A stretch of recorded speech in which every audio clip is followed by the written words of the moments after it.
Hello, today I'm going to talk about 7 Steam related websites where you can get some quite interesting information. So if that's of interest, stay tuned.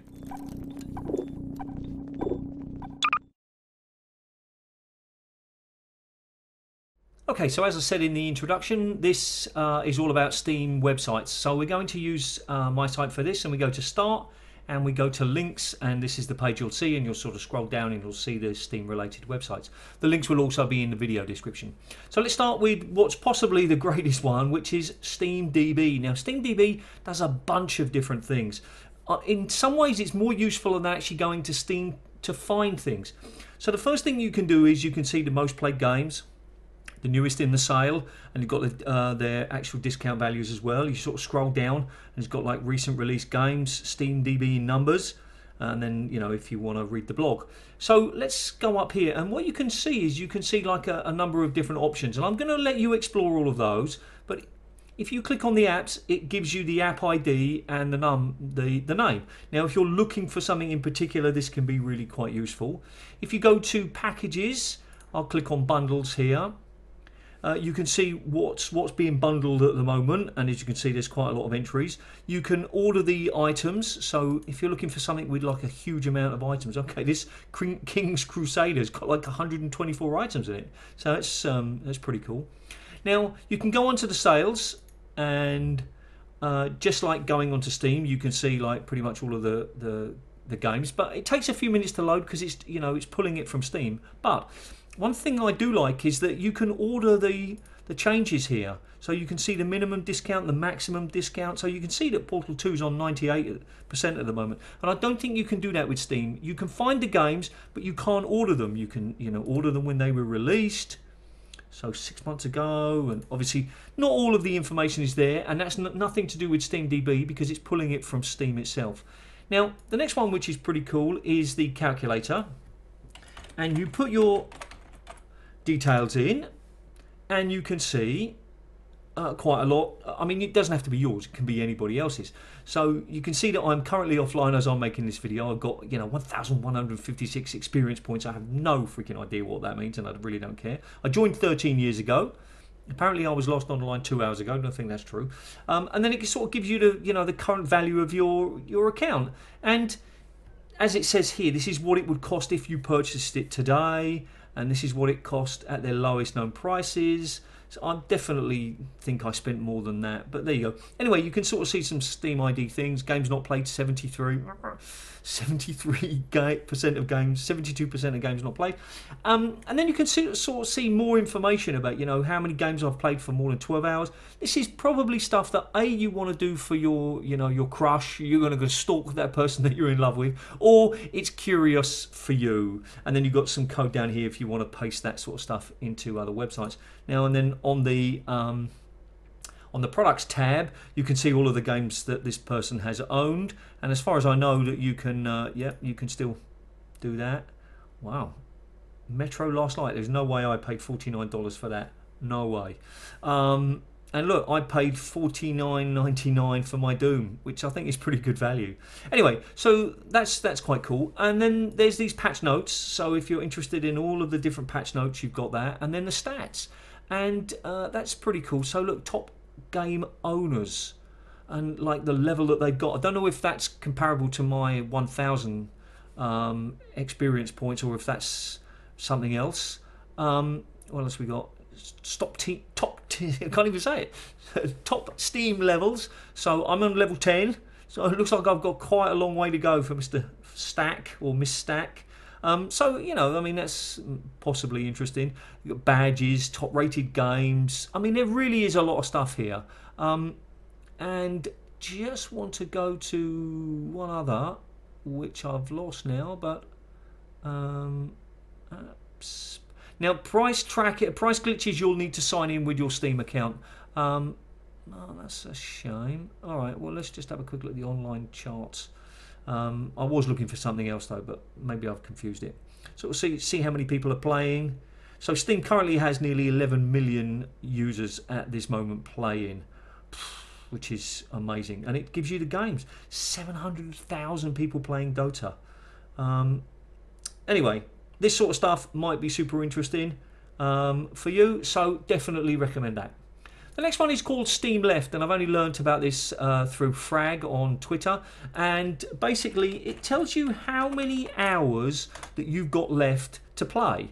Now, there has been some questions as to how accurate this is, because of course if you have a multiplayer game, essentially there is no hours for that, and then it's not accurate, but it does give you something to look at, you know, if you're kind of curious. So I would be playing for over a month non-stop to finish all my games. A few days ago I was at 770 and now I'm at 907, so I've obviously bought 140 hours worth of games in the Steam sale.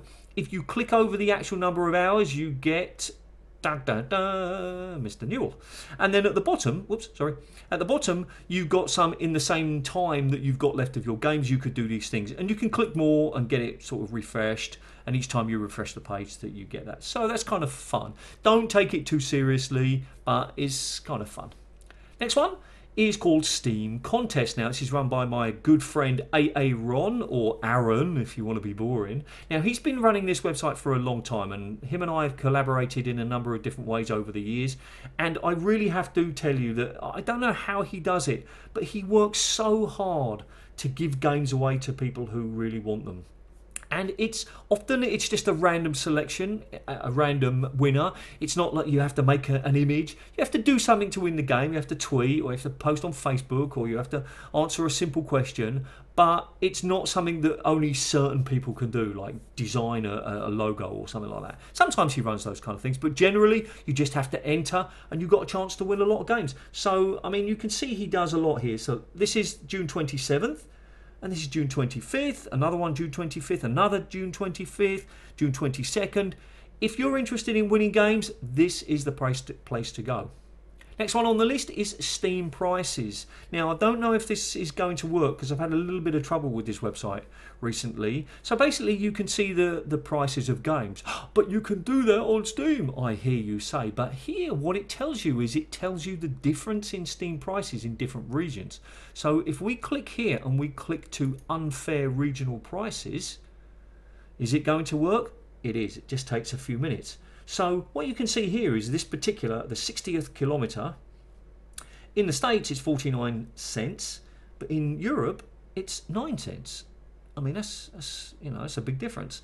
And okay, these are quite cheap games, but this, if you're interested in the difference in prices, then this is the website for you. And there are a few other things that happen. That you can sort of track here, and you can follow it, and you can set your regions, and you can compare different regions, all that sort of stuff. So if you're interested in the difference in prices, then this is definitely worth it for you.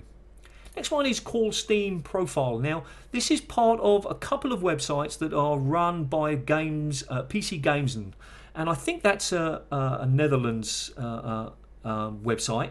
And originally, when I added it to my list of links, it was like somebody had created this, and this is like the feature. But now it seems to be part of that.